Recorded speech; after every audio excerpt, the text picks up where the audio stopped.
Hello north side aspirant, कैसे हैं आप सभी। मैं फिर से आ गया हूँ योगेंद्र आगलेचा। आपके एग्ज़ाम में कुछ थोड़ा सा ही वक्त रह गया है, तो किसी के मन में आता होगा कि पढ़े क्या, कैसे पढ़े, क्या छोड़े, रूटीन क्या होगा। तो कुछ उन्हीं पॉइंट्स पे मैं बात करना चाहता हूँ। मैं नहीं चाहता कि मुझसे जुड़े कोई भी व्यक्ति इस तरह से पीछे रहे, या मुझसे जुड़ा हुआ जितने भी मेरे दोस्त हैं, कलीग्स हैं, मैं नहीं चाहता कि वो डिमोटिवेट हो या डिमोटिवेशन के कारण कभी भी पीछे रहे। मैं हमेशा ये चाहता हूँ कि मेरे साथ जितने भी लोग जुड़े हों सबकी लाइफ सक्सेस हो जाए। पहला पॉइंट, सबसे पहला पॉइंट ये है कि आपने जितनी मेहनत करके नोट्स बनाए हैं ना, उसमें इतना ज़्यादा मटेरियल है कि आप अगर पढ़ लोगे अपनी बनाई हुई नोट्स को ही, तो भी आप नॉट सेट क्लियर कर सकते हो। क्योंकि आपने नोट्स बनाते समय एक चीज ध्यान में रखी होगी कि ये क्वेश्चन आ सकता है, ये क्वेश्चन आया हुआ था, ये क्वेश्चन आएगा। आपने 3 चीजें सोची होगी उस समय। तो आपकी जितनी मेहनत आपकी नोट्स में है ना, उतनी मेहनत, इतनी शिद्दत से आपने जो नोट्स बनाए हैं, यकीन मानिए आपके नोट सेट क्लियर करने में वो संजीवनी साबित होगी।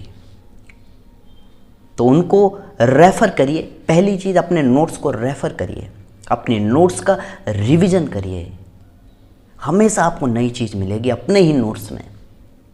क्योंकि आपने जब कोई एक टॉपिक पढ़ा होगा तो उसको गूगल में सर्च किया होगा, उससे रिलेटेड कुछ एमसीक्यू भी देखे होंगे, उससे रिलेटेड आपने कुछ बुक्स में कुछ लाइनें भी खोजी होंगी, उन चीज़ों को उसमें आपने शामिल किया है। यकीन मानिए आपका जो नोट्स है ना, वो सब्जेक्ट का ब्रह्मास्त्र है, उससे बाहर जाएगा ही नहीं। क्योंकि एग्जामिनर सिर्फ ये होता है कि कभी कान इधर से पकड़ा लेता है, कभी कान इधर से पकड़ता है, लेकिन पकड़ाना उसका मकसद है कान ही है। तो आप क्वेश्चन के साथ घूम जाते हो, वो आपकी गलती है। आपको क्वेश्चन के साथ घूमना नहीं है, क्योंकि जो व्यक्ति स्थिर होता है उसका जीवन होता है। अस्थिर व्यक्तियों का कुछ भी नहीं होता है। पहली चीज़, अपने नोट्स पर फोकस करिए, उनको रेफर करिए। मन चंचल मत रखिए, ये भी पढ़ लूँ, वो भी पढ़ लूँ, ये भी पढ़ लूँगा। 10 किताबों को आप 10 बार पढ़ने से बेहतर है एक किताब को आप 10 बार पढ़िए, उसको रिवीजन करिए। किताब हो, आपके नोट्स हो, रिवीजन करिए। तीसरी चीज़, अब शुरू होगा अफवाहों का दौर। अफवाहें ऐसी जो आपको डिमोटिवेट करने के लिए काफ़ी होगी, क्योंकि आपने उनको हक दे रखा है कि आओ मुझे डिमोटिवेट करो। उसके बाद आपने जो प्लान बनाया है ना, उस प्लान पर आप अडिग रहिए, दृढ़ रहिए, झुकना नहीं है हमें। जो प्लान बनाया है, दिन का अगर आपने बनाया है कि मुझे 8 घंटे, 10 घंटे, 12 घंटे पढ़ने हैं, तो पढ़ने हैं। मी वर्सेस मी रखिए, दृढ़ रहिए अपने प्लान के पीछे। क्योंकि मेहनत सिर्फ 2-3 महीने की है, बाकी आपकी लाइफ और आपके आने वाले फ्यूचर इतना बेहतर होगा कि आप सोच भी नहीं सकते। अपने सामने रखिए, अपने सपनों को साकार करिए, अपने सपनों को कोशिश तो करिए यार। क्योंकि कोशिश नहीं करोगे तो आपको ये गिला रहेगा कि काश मैंने कर ली होती कोशिश। इसलिए मौका है, दस्तूर है, पढ़ने बैठ जाइए। कुछ भी नहीं, नो इंस्टाग्राम, नो ट्विटर, कुछ भी नहीं, बस पढ़ना है हमें तो। और ज़िंदगी में जब लगे कि यार नहीं, कुछ मेरे साथ बुरा हो रहा है, यकीन मानिए कि उस समय ही प्रकृति आपका रास्ता डिसाइड करने वाली है कि ये व्यक्ति आगे जाएगा या हार मानकर पीछे आ जाएगा। नोट्स का रिवीजन करिए, कुछ अच्छे टॉपिक्स, अच्छे पॉइंट्स हो अपने हिसाब से निकालिए, रिवीजन करो। अब मैं कहता हूँ बहुत ज़्यादा बेहतर है। उसके बाद में अब आपको लगता है कि कोई बुक, आपको एमसीक्यू की बुक आपको रेफ़र करनी चाहिए, आपको लगता है तो बिल्कुल करिए। इतने सारे प्लेटफॉर्म्स हैं, बहुत सारे प्लेटफॉर्म्स है यूट्यूब पे जो आपको एमसीक्यू कराते हैं। जो आपको लगे कि उसके कंसेप्ट सही हैं, जो आपको लगे कि वास्तव में इनके जो पढ़ाने का तरीका है वो सही है, उनकी जितनी भी डाटा हैं वो सही है, उनको फॉलो करिए। क्योंकि जब टीचर पढ़ाता है तो एक क्वेश्चन के साथ 5-6 क्वेश्चन और पढ़ाता है, इसलिए उसका बहुत ज़्यादा बेनिफिट होगा। और सुनी हुई बातें और देखी हुई बातें जब दो संवेदी अंग काम करते हैं तो बहुत ज़्यादा माइंड पे इफेक्ट करती है। इसके बाद अफवाहों पर तो ध्यान ही नहीं देना है हमें, क्योंकि हमें अब उन लोगों को हक देना ही नहीं है कि आओ मुझे डिमोटिवेट करो। हमें तो ये कहना है, डिमोटिवेट करने वाले तुझे भी हम मोटिवेट करके भेजेंगे, तुझे भी सक्सेस बनाकर भेजेंगे। डिमोटिवेट करने वालों से घबराना नहीं, क्योंकि अब शुरू होगा, उसके बाद शुरू होगा तुम्हारा प्रेशराइज्ड होना।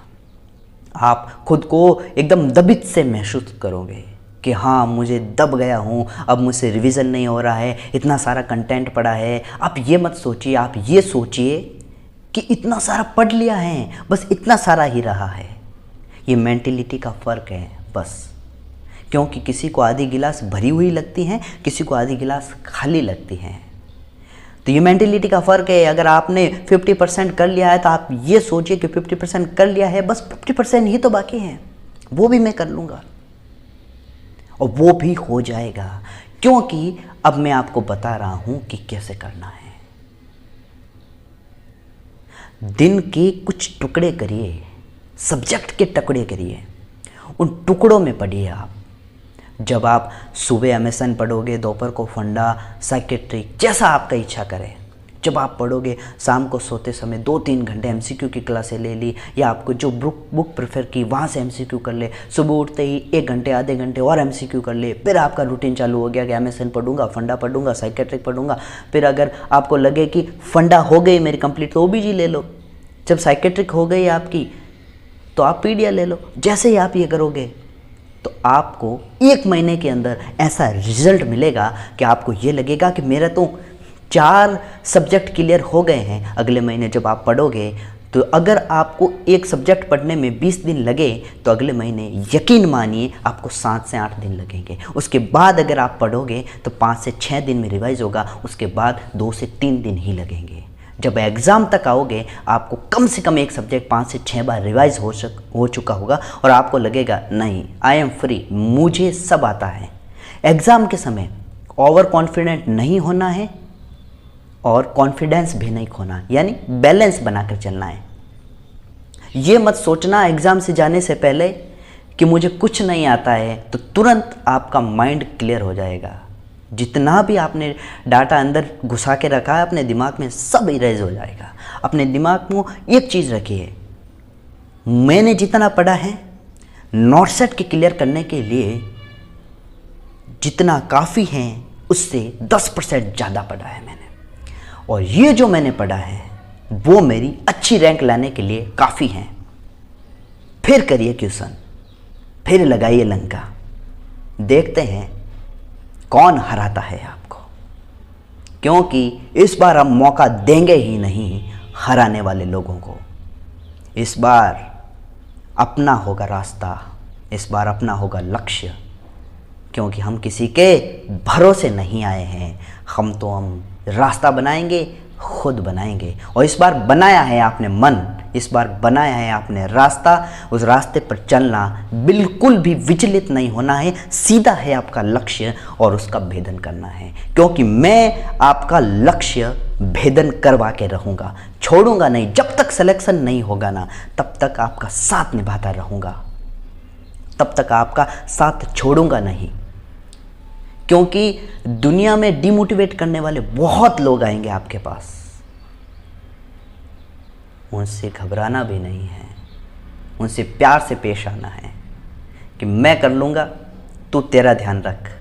और अगर तू मुझे डिमोटिवेट कर रहा है, इसका मतलब तेरे अंदर डिमोटिवेशन है, इधर आ, तुझे भी मोटिवेट करके भेजता हूँ, तेरा भी फ्यूचर बन जाएगा।